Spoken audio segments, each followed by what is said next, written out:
Now, in relation to, can you take me through Q&A? As in the program? Yes, as in the program on Monday nights. Yes. In terms of how the ABC chooses the panel, how is the panel chosen? The panel is chosen by the executive producer and the executive team at Q&A. So they come up with the list. There are long lists, in fact, of people who've been on the program before, people who would like to get on the program and try to talk into coming on the program, and others who we think would be of good value, and then they try and pull that mix together. Pardon? And those who are lobbying, desperately lobbying to come on. Correct, Senator Sinodinos. Name them. I could give you. Don't ask me that on notice. I'm sure. And so they pull it together, and I suppose the idea, and I appreciate this generates comment and debate from time to time. The other thing they try and do is work hard to make sure that in the audience and in the questions there are a range of views and perspectives, so we can have a spirited debate and discussion. And that's what we try and do with Q&A. And I must say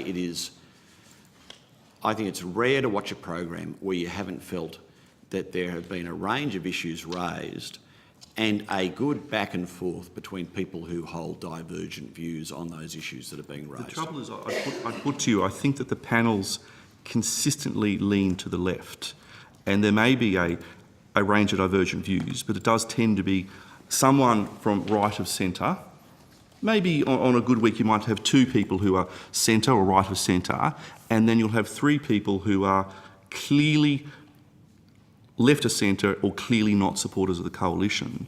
And so I'm interested in how that consistently comes about and why there are not steps made to ensure that there are more balanced panels. Yeah.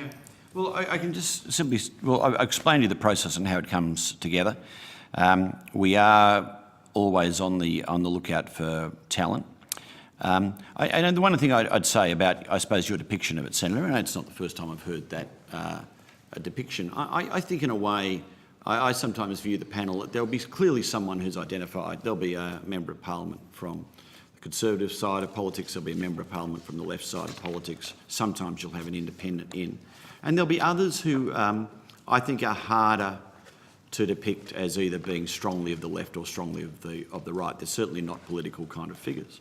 But I know that at times that can feel, if they're not strongly cheering for the side that you're on, they're on the other side. I think there's often an attempt for there to be people who, because of their life experience and what they do, they are bringing perspective, bringing other perspectives from outside political life. But I take on board your comments, Senator, but that's how it operates. And similarly with the questions. It might be how it operates, but I think if you spoke to any, for example, any coalition MP, even those who appear on it, they would admit the program does lean to the left. And that's a concern for me, someone who actually is a supporter of the ABC, but we have a clear flagship program here that I think consistently shows bias against those who are on the right or centre-right of politics in Australia. Can I just ask though, Senator, I mean, I think in a way, I suppose the question I raised with you there is, at the end of the program, I think the test is, were there a range of issues raised?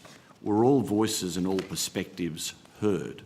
Was there an opportunity for the viewpoints to be expressed? And I think that's the test. There's not a scoreboard on it, Senator. The question is, has the opportunity been provided for the diversity of viewpoints? Because that's the editorial policies kind of test. Was a range of views in evidence? And I think that's always the case on Q&A, that the debate is held, a range of views and perspectives are held, and our audience is smart enough to make up its own mind on these things. I just think the one or two centre-right people on the panel just have to be that bit smarter and that bit more wittier to get their responses back, because they're clearly outnumbered on every panel.